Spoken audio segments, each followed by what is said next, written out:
예, 안녕하세요. 저는 언어 데이터 플랫폼 플리토의 대표를 맡고 있는 이정수입니다. 공부를 많이 한 학생들이 시험에서 좋은 성적을 낳죠. 인공지능도 마찬가지입니다. 데이터로 많이 학습한 인공지능이 좋은 성과를 만들어내는데요. 플리토는 이런 언어 인공지능에 들어가는 데이터를 정제하고 또 공급하는 역할을 하고 있습니다. 최근 LLM 등 언어 인공지능이 빠르게 발전하고 있는데 이러한 발전에 데이터의 역할이 가장 중요하다고 볼 수 있습니다. 컨텐츠 산업에 있어서 언어 인공지능은 어느 단계인지 또 인공지능이 컨텐츠를 인지하기 위해서 어떤 것들이 필요한지 지금부터 얘기해 보려고 합니다. 한번 화면을 보실까요? 현재 화면에는 두 가지 컨텐츠가 있습니다. 왼쪽 하나는 보시다시피 우리가 많이 볼 수 있는 기사 자료이고요. 오른쪽은 만화입니다. 왼쪽은 내용이 아주 많이 적혀 있죠. 또 오른쪽은 일반 웹툰처럼 내용이 매우 적습니다. 자, 이 중 영어를 잘하는 사람이 기계의 도움 아예 없이 처음부터 번역을 한다라고 했을 때 시간이 더 많이 걸리는 번역은 어떤 것일까요? 당연히 기사겠죠? 내용이 많으니까요. 그럼 번역기가 번역했을 때 둘 중 더 정확한 결과를 얻을 수 있는 것은 무엇일까요? 그것도 전자입니다. 기사의 경우 육하 원칙과 문법에 따라 정확히 작성된 내용이 있기 때문에 기계가 원어를 인지하여 번역을 제공하는 데 큰 예외 변수가 없기 때문입니다. 후자의 경우는 만화의 독자 연령층, 누가 읽고 있는지, 또 성별, 또 어떤 주제인지, 또 어떤 말투로 쓰여 있는지 등등 사람이라면 쉽게 판단할 수 있지만 기계의 경우 직접 데이터를 입력시키지 않으면 알 수 없는 내용들이 많다 보니 실제 결과는 매우 나쁘게 나오게 됩니다. 예, 요즘같이 GPT 같은 라지 랭귀지 모델이 놀라운 결과를 보여주는 그 상황에서도 저런 웹툰의 컨텐츠는 인공지능에 의해서 쉽게 번역되기가 사실 어렵습니다. 다시 한번 이 웹툰을 보도록 합시다. 이 북치기 박치기 하는 래퍼, 이 의성어를 이거는 사실 의성어를 저희가 잘 아는 내용으로 바꾼 거죠. 이 옛날에 제가 알기로는 CF에 나왔던 내용인데요. 2000년대 초반으로 제가 알고 있습니다. 통신사 광고에서 나온 그 내용입니다. 그 비트박스의 소리를 북치기 박치기로 바꾼 거죠. 근데 저거를 그 시대에 보지 않았던 사람이라면 사실 한국 사람도 저 북치기 박치기라는 거를 이해하기는 어렵습니다. 또 옆에 내용을 보면은 국회의원인 아버지 얼굴에 이런 얘기가 나오는데 사실 이 오른쪽에 남자분을 보면은 저 앞에 내용을 보고 국회의원이라는 걸 알 수 있지만 표정이라든지 그런 행동으로 봤을 때는 약간 주먹을 잘 쓸 것 같은 그런 말투로 번역이 되어야 된다라고 생각을 할 수가 있겠죠. 그렇기 때문에 이 만화 하나 자체에 사실 우리가 고민해야 되는 것들이 상당히 많다라는 걸 알 수 있습니다. 자, 한번 이거를 자동 번역기로 번역을 해보면 바로 이렇게 됩니다. 이 기술은 이제 OCR이라 그래가지고 그림 내에 이제 글씨 영역을 인지한 다음에 그걸 텍스트로 바꾸고 그 다음에 머신 트랜슬레이션 엔진을 통해 가지고 영어로 바꾼 다음에 다시 넣어준 기술이죠. 내용을 보시면 아시겠지만 상당히 오역이 많다라는 걸 알 수 있고요. 거의 대부분 다 오역이죠. 위에 좋다라는 게 왜 굿나잇이 된지는 모르겠는데 저 부분이 가장 심각하다라는 걸 볼 수가 있고 또 여기 보면은 둥이라는 그 글씨는 아예 번역이 되지 않았습니다. 물론 최근에 있는 라지 랭귀지 모델을 통해서 진행을 하면은 요새는 이 비전이라고 이미지까지 넣어서 이미지에 대한 이해도 좀 시킬 수 있기 때문에 번역 결과가 좀 나을 수는 있지만 실제로 공개된 서비스가 없어서 그걸 사용해 보지는 못했고요. 이렇게 보시다시피 이 자체 현재 공개된 모델로는 번역 결과가 매우 좋지 않다라는 것을 알 수 있습니다. 자, 그러면 우리가 이 번역이라는 걸 이해하기 위해서는 그 번역의 역사를 한번 따라가 볼 필요가 있는데요. 사실 기계 번역의 역사는 매우 오래됐습니다. 어떤 기술이 발전하기 위해서는 아이러니하게 그때는 이제 전시라는 것이 존재를 하게 되는데 제2차 세계대전이 끝난 이후에 상대 적군의 언어를 빨리 이해하기 위해서 이 MT, 머신 트랜슬레이션에 대한 투자가 활발하게 이루어지게 됩니다. 그렇게 수십 년간 이루어지다가 우리가 실제로 그거를 일상생활에 사용하기 시작한 거는 이 NMT, Neural Machine Translation, 신경망 번역이 나온 이후부터입니다. 저게 바로 2016년입니다. 얼마 전인데요. 여러분들이 많이 사용하시는 파파고가 바로 저 때 나왔습니다. 저는 팝하고 나오기 전에도 분명히 번역기를 썼던 것 같은데요 라고 말씀하시는 분들이 있는데, 그 전에도 물론 번역기는 있었습니다. 뭐 G사 번역기도 있었고 그랬지만 그 당시에 번역기를 사용한다라는 것은 상당히 좋지 않은 결과를 얻을 수밖에 없었습니다. 뭐 요즘 많이 쓰는 챗봇이라든지 뭐 음성 인식이라든지 이런 것들도 분명히 과거에는 존재를 했었거든요. 하지만 사용하면은 결과가 매우 안 좋게 나오는 상황이었죠. 그러면 과연 과거와 현재는 어떤 차이가 있기 때문에 많이 변했냐라는 거에 대해서 설명을 드리려고 할 텐데요. 이걸 뭐 기술적으로 설명드리면 매우 어렵기 때문에 문과분들도 쉽게 이해할 수 있도록 쉽게 설명을 드리려고 합니다. 바로 이 앞에 있는 룰 베이스, 기존의 모델은 어떻게 생각하면 되냐면, 여러분들이 언어를 배울 때 이 룰 베이스랑 머신 트랜슬레이션이 전부를 한번 우리가 언어를 배울 때로 생각을 해보면 될 것 같아요. 우리가 언어를 배운다는 거에 있어서 뭐 모국어도 있고요. 그 다음에 외국어도 있고 또 뭐 수어라는 것도 있고 이렇게 발화하는 발음도 있고 여러 가지가 있는데요. 한번 그거를 배울 때로 돌아가서 우리가 현재 기술을 이해해 보도록 합시다. 이 룰베이스, 과거의 이 룰베이스라는 기술은 이렇게 생각하시면 될 것 같아요. 저희가 외국어를 배울 때의 방식, 그리고 이 2016년부터 나온 NMT, 이 신경망 번역은 저희가 모국어를 배울 때 방식이라고 생각하시면 될 것 같습니다. 여러분이 생각해보면 쓰고 읽는 거를 못할 때부터 주변 환경을 통해서 모국어를 자연스럽게 습득했잖아요. 뭐 문법을 따로 배운 적도 없고 또 규칙을 배운 적도 없습니다. 우리는 그저 저의 뭐 양육자가 저희한테 하는 말을 듣고 자연스럽게 모국어를 터득하게 됩니다. 하지만 외국어 같은 경우는 어떨까요? 뭐 영어나 일본어, 프랑스어, 중국어 이런 여러 언어가 있는데 그런 외국어는 저희가 어떻게 배웠죠? 대부분 다 학교에서 배웠죠. 또 선생님들이 어떻게 가르쳐줬죠? 뭐 부모님이 여러분에게 모국어를 알려주듯이 그렇게 알려줬나요? 아닙니다. 저희 학교 생각해 보면은 가자마자 단어장 외우고 또 문법 외우고 뭐 예외사항 외우고 매우 지루하게 공부를 했습니다. 그러다 보면은 또 틀리고 또 나중에 가서는 금방 까먹고 이런 반복을 계속 하게 되죠. 이 뉴럴 머신 트랜슬레이션과 룰 베이스는 방금 제가 말씀하셨듯이 외국어를 배우고 모국어를 배우는 차이라고 생각을 하시면 됩니다. 과거의 룰 베이스 방식이 아까 말씀드렸던 우리가 외국어를 배우는 방식이라면 뉴럴 머신 트랜슬레이션은 저희가 모국어를 배우는 방식이라고 생각하면 되는데요. 이 외국어를 배웠던 방식처럼 여러 가지 규칙을 계속 알려주는 거죠. 이 단어는 이렇게 번역해야 돼. 예외사항은 이거야. 그래서 끊임없는 예외사항을 알려주고 사전 같은 것을 학습시킵니다. 그러다 보니까 결과가 나올 때 실제로 오역되는 결과들이 상당히 많습니다. 예를 들어서 나는 밤을 좋아해 라고 했는데 그 밤이 저희가 먹는 밤일 수도 있고 낮과 밤의 밤일 수도 있거든요. 근데 어떤 상황에서 이게 예외로 쓰였는지 또 어떤 상황에서 이걸 먹는 밤이라고 번역을 해야 되는지 이런 것들을 끊임없이 알려줘야 한다는 거죠. 하지만 이 NMT로 가면서 저희가 학습 형태를 바꾸게 됩니다. 저희가 뭐는 뭐다라는 규칙을 알려주는 게 아니라 끊임없이 문장을 넣어주고 거기에 있어서 본인만의 규칙을 기계가 직접 찾게 만드는 것이죠. 뭐 나는 밤을 좋아한다. I like the chestnut. 뭐 이런 식으로 넣는다든지 나는 학교를 간다. I'm going to the school. 이런 문장들을 규칙을 알려주는 게 아니라 그냥 코퍼스, 통 문장으로 계속 넣어주게 된다면 엔진 자체가 이 문장은 앞으로 이렇게 번역을 해야 되는구나. 이런 예외사항은 이렇게 번역해야 되는구나. 라는 규칙을 자기가 직접 만들게 됩니다. 그렇다면 최근에 나온 라지 랭귀지 모델은 어떤 걸까요? 사실 이 NMT가 발전을 한 건데요. 번역을 하는 데 있어서 우리가 시각적인 정보, 청각적인 정보, 여러 가지 정보가 많이 있다면 훨씬 더 좋은 번역이 되겠죠? 뭐 예를 들어서 나는 밤을 좋아해 라는 말이 있다면 그 밤, 저희가 먹는 밤의 종류라든지 뭐 나무 위키라든지 위키피디아에 있는 백과사전 정보도 들어가 있다면 훨씬 더 좋은 번역을 만들어낼 수 있을 겁니다. 그런 많은 데이터를 넣어서 최근에 나온 것이 바로 라지 랭귀지 모델이다라고 생각을 하시면 될 것 같습니다. 이 직접 문장을 보고 말씀을 드릴게요.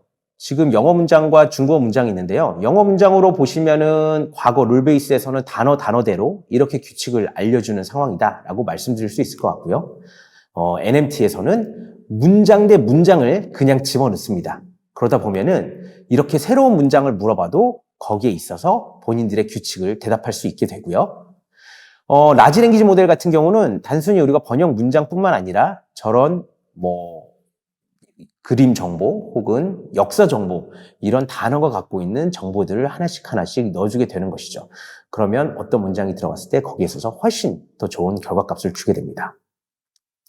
사실 이런 것들에 있어서 저희가 과거에도 이런 시스템을 만들 수 있을 거다라고 생각을 했는데 결국은 왜 지금 이게 가능해졌냐라고 본다면 결국은 기술의 발전입니다.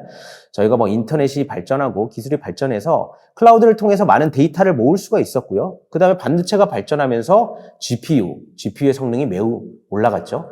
그리고 또 이런 기술들을 이용해서 저희가 이런 것들이 혼합된 알고리즘을 만들어서 현재 라지 랭귀지 모델을 만들 수가 있었습니다. 그렇기 때문에 우리가 어렸을 때 꿈꿔왔던 그런 로봇의 모습, 그런 모습들을 저희는 비슷하게 만들 수 있고 또 미래가 된다면 진짜 우리가 영화에서 보는 그런 로봇들이 나올 수 있을 거다라고 많은 사람들이 예측을 하고 있습니다. 자, 그러면 지금 라지 랭귀지 모델이 어느 정도까지 왔는지 실제 사례를 보고 말씀을 드릴게요. 이게 저희가 작년인가 했던 야구 경기에서 나온 트위터의 트윗 문구인데요. 백호강 comes off the bag while celebrating and is rolled out이라고 내용이 나옵니다. 저 문장을 번역기에다가 돌려보면 실질적으로 매우 번역 결과가 어색하게 나옵니다. 강백호는 세레머니 도중 가방에서 떨어져 퇴장당했습니다. 다른 번역기를 써도 저 comes off the bag이라는 말을 잘 번역을 하지 못합니다. 제가 번역기 4개를 써봤거든요. 그 4개 전부 다 이 comes off the bag를 번역을 잘 못하게 됩니다. 이거를 저희가 라지 랭귀지 모델, 여기서는 예시로 오픈 AI의 챗 GPT를 써봤는데요. 챗 GPT에다가 넣어봤습니다. 챗 GPT에다 넣었더니 백호 강은 축하하는 도중 베이스에서 떨어져 아웃 처리됐습니다. 라고 매우 정확한 번역이 나오게 되는 거죠. 저 이유는 결국에는 아까 말씀드렸던 뉴럴 머신 트랜슬레이션에서 라지 랭귀지 모델의 발전을 보여주는 거랑 같은데요. 그 전에 제가 보여드렸던 번역 결과는 NMT에서 나온 거, 이거는 라지 랭귀지 모델이잖아요. 그러면 라지 랭귀지 모델에서는 어떤 정보가 더 들어갔길래 번역이 잘 나왔을까요? 여기에서 저희가 주목해야 되는 부분은 바로 저 강백호라는 이름입니다. 저 강백호라는 이름을 그전 뉴럴 머신 트랜슬레이션에서는 그저 단어로 받아들였다면 여기에서는 그 강백호라는 이름 자체에 야구 선수라는 정보가 들어가 있다 보니 comes off the bag이라는 내용이 나왔을 때 그걸 베이스로 처리할 수가 있었겠죠. 그러면 여기서 한번 우리가 테스트 해볼 수 있는 게 저 백호강이라는 이름, 강백호라는 이름을 딴 걸로 바꾸면 어떻게 될까요? 네, 제가 유명한 권투 선수죠. 마이크 타이슨을 넣었더니 comes off the bag이 주먹 가방으로 바뀌게 됩니다. 그리고 제가 타이거 우즈 골프 선수를 넣었더니 역시 comes off the bag이 이전과는 다른 결과가 나오게 되죠. 왜냐하면 마이크 타이슨이 갖고 있는 정보, 또 타이거 우즈가 갖고 있는 정보가 들어가다 보니 실제로 그게 번역을 하는데 다른 결과를 준 건데요. 이런 걸 보면 라지 랭귀지 모델이 점점 더 정확해지고 있구나, 또 기존 모델보다 훨씬 더 좋아졌구나라고 생각을 하실 수 있는데, 물론 그렇게 볼 수는 있겠지만 또 한편으로는 저것도 오류가 있다라고 생각을 할 수가 있습니다. 왜냐하면 타이거 우즈나 마이크 타이슨도 야구할 수 있거든요. 네, 야구 친구들이랑 야구할 수도 있고, 예전에 마이클 조던 같은 경우도 야구로 전향을 한 경우가 있었잖아요. 근데 그런 경우에 사실은 야구에 관련된 내용이 나올 수가 있는데 저렇게 번역을 하게 되면은 저거 자체도 잘못 번역이 된 거고 그 단어가 주는 의미에 너무 깊이 생각을 한 결과라고 보시면 됩니다. 그래서 그거를 라지 랭귀지 모델에 있어서 hallucination, 환각 효과라고 부르는 거를 많이 들어보셨을 겁니다. 자, 저희가 그러면 라지 랭귀지 모델의 데이터를 많이 넣었을 때 실제로 컨텐츠가 어떻게 번역이 되는지를 한번 테스트를 해봤어요. 저희가 여기다가 여러 가지 정보를 한번 넣어봤습니다. 실질적으로 어떤 독자가 보는지, 또 이 캐릭터들은 어떤 성격을 갖고 있는지, 또 대사는 어떤 식으로 쓰여졌는지에 대해서 넣어봤는데요. 그 결과가 다음과 같습니다. 왼쪽은 NMT로만 번역을 한 거고요. 오른쪽은 저희가 데이터를 많이 넣은 라지 랭귀지 모델을 통한 결과로 확인할 수 있는데요. 오른쪽이 훨씬 더 정확하게 번역됐다라는 걸 알 수 있겠죠. 저 북치기 박치기도 상당히 비슷하게 번역이 됐고요. 그 다음에 두웅이라는 저런 소리도 사실 저렇게 정확하게 번역이 된 거를 확인할 수가 있습니다. 아까 말씀드렸던 것처럼 저희가 실제로 저기에 넣은 거는 다음과 같은 데이터입니다. 이 등장인물이 어떤 사람인지, 또 독자는 어떤 사람들인지, 또 시대 배경은 뭔지, 해당 작가, 김성모 작가로 알고 있는데 그 작가는 어떤 작품을 그렸는지, 또 웹툰이라는 거는 어떤 식으로 번역을 해야 되는지 다른 전반적인 자료를 학습을 시킨 거죠. 이런 걸 넣다 보니 훨씬 더 좋은 결과를 만들어낼 수 있다라는 거를 보여드릴 수 있습니다. 하지만 여기에서는 상당히 큰 문제가 있는데요. 아까 말씀드린 저 웹툰의 정보, 저런 것들은 분명히 저작권이 있는 자료들입니다. 그렇기 때문에 저런 걸 상용화하고 유료화하기 위해서는 저작자들의 동의를 받아야 되는데 실질적으로 그런 시스템이 잘 만들어져 있지가 않고요. 최근 국가에서도 이 정부에서도 이런 것들에 있어서 저작권을 어떻게 보호해야 되는지에 대해서 매우 심각하게 논의를 하고 있는 걸로 알고 있습니다. 이건 해외도 마찬가지입니다. 현재 여러분들이 많이 사용하고 있는 챗 GPT 같은 경우도 이런 학습 데이터에 있어서 저작권을 과연 받았는지에 대한 논의가 활발히 일어나고 있고요. 또 소송도 지금 많이 쌓여 있는 상황입니다. 하지만 여기서 제가 보여드리려고 하는 거는 이런 관련된 데이터가 많이 들어가면 컨텐츠에 있어서 훨씬 좋은 결과를 나타낼 수 있다라는 거를 말씀드리려고 하고요. 그리고 또 여기 보시면 아시겠지만 그 다음에 중요한 게 바로 이 RLHF라는 겁니다. 이게 바로 Reinforcement Learning from Human Feedback이라고 그 결과가 나온 다음에 저희가 오답 노트를 쓰는 것처럼 하나하나를 사람을 통해서 수정하는 과정이 필요합니다. 그러다 보면은 인공지능 엔진 자체가 이 부분을 내가 잘못 이해했구나. 아까 말씀드렸다시피 데이터를 많이 넣으면 자기만의 규칙을 만든다 그랬잖아요. 이 규칙은 우리가 잘못 만들었구나 혹은 살짝 조정을 해야 되는구나 라고 해서 미세하게 조정을 하기 시작합니다. 그러다 보면은 정확도가 빠르게 향상을 하게 됩니다. 그렇기 때문에 저희가 라지 랭귀지 모델을 만들면서 그의 컨텐츠를 잘 번역하기 위해서는 많은 데이터를 넣는 게 중요하고 두 번째는 그렇게 해서 나온 결과를 다시 또 사람들이 살짝 수정해 줌으로써 정확도를 미세하게 조정하는 게 필요하겠죠. 이런 행동은 사실 옛날에 2000년 초반에 어느 한 영화에서 나왔습니다. 드라마라고도 볼 수가 있는데요. 스타트rek이라는 상당히 유명한 시리즈가 있죠. 그 시리즈에서 이런 유니버설 트랜슬레이터라는 기계가 나옵니다. 이 기계는 현재 라지 랭귀지 모델 혹은 NMT와 같은 그 성능을 보여주는 그런 번역기라고 볼 수가 있습니다. 상당히 과거에 나온 영화인데도 지금 우리가 사용하는 핸드폰과 매우 비슷한 형태로 되어 있죠. 이 유니버설 트랜슬레이터는 외계인들이 하는 언어를 전부 다 다른 외계어나 지구 언어로 바꿔주는 역할을 하는데요. 이 유니버설 트랜슬레이터를 만들고 또 정확하게 조정하는 역할을 하는 사람이 바로 이 호시사토라는 인물입니다. 일본 이름으로 나오지만 배우는 한국계 미국인이 실제로 배역을 맡았습니다. 이 호시사토는 언어에 매우 능통한 그런 캐릭터인데요. 이 호시사토가 이 유니버설 트랜슬레이터에 계속 데이터를 넣어주고 또 틀린 것들을 학습시켜 줌으로써 결국에는 외계어를 완벽하게 이해할 수 있는 그런 번역기를 만드는 거고요. 아까 제가 보여드렸던 데이터를 학습시키고 그 다음에 틀린 데이터를 정정해 주는 것이 결국에 이 영화에 나왔던 호시사토가 하는 역할을 하고 있고요. 이런 데이터가 너무 많다 보니까 저희 회사 플리토는 많은 사람들, 언어를 할 수 있는 사람들을 한 플랫폼에 모아서 여러 기업들이 사용하는 인공지능이 오류가 있었을 때 자발적으로 참여해서 수정을 하고 그 수정을 하면서 받은 대가를 사람들에게 전달해주는 역할을 하고 있습니다. 즉 크라우드 소싱을 이용한 인공지능 학습용 데이터를 생성을 하고요. 그 해당 데이터가 여러 기업들의 인공지능에 들어가서 여러분들이 사용하는 인공지능의 성능이 좋아지고 있다고 생각을 하시면 될 것 같습니다. 라지 랭귀지 모델 인공지능의 기술은 빠르게 발전을 하고 있습니다. 또 컨텐츠와 결합돼서 이제 미래에는 다양한 컨텐츠들을 또 번역해서 제공해 줄 수 있는 상황까지 바뀔 수 있을 거다라고 보고 있는데요. 특히 비전 부분이 처리가 되면서 매우 빠르게 발전을 하도 있습니다. 여러분도 기사를 보시면은 많은 기업들이 안경을 많이 만들고 있잖아요. 그 고글 같은 걸 많이 만들고 있는데 그 고글을 만드는 이유가 결국에는 아까 말씀드렸던 인공지능이 탑재된 로봇이 완벽해지기 위해서는 시각에 의한 정보를 또 학습을 시켜야 됩니다. 내가 어떤 문장을 번역하는 것보다 그 문장이 있는 그 환경을 보면서 번역하는 게 훨씬 더 정확한 번역이 될 수가 있거든요.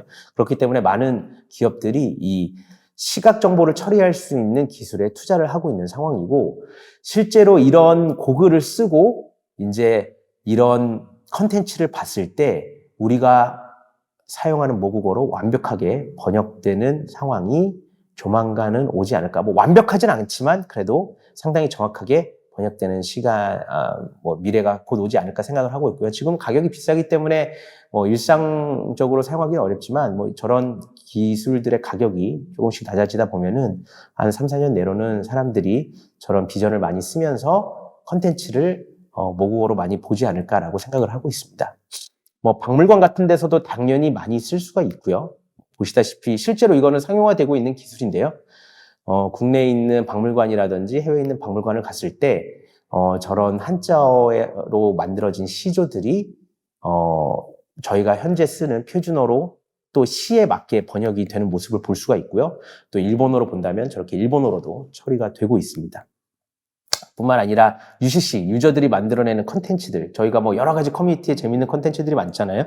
그런 게 모국어를 쓰는 사람들끼리만 공유가 되거든요. 한국 사람들끼리 한국 커뮤니티를 쓰고 이러는데, 이런 언어의 장벽이 완벽하게 해결되면 저희가 진짜 진정으로 생각하는 글로벌 커뮤니티가 조만간 만들어지고, 이런 UCC 컨텐츠도 전부 다 즐겁게 번역이 되지 않을까. 무슨 말이냐면 좀 이런 UCC를 만들 때는 저희가 막 표준어만 쓰는 게 아니라 되게 재밌게 말을 많이 쓰잖아요. 그런 것조차도 그 외국 사람들이 볼 때도 재미있는 수준으로 번역이 되지 않을까라고 생각을 하고 있습니다. 실제로 이것도 현재 상용화된 기술입니다.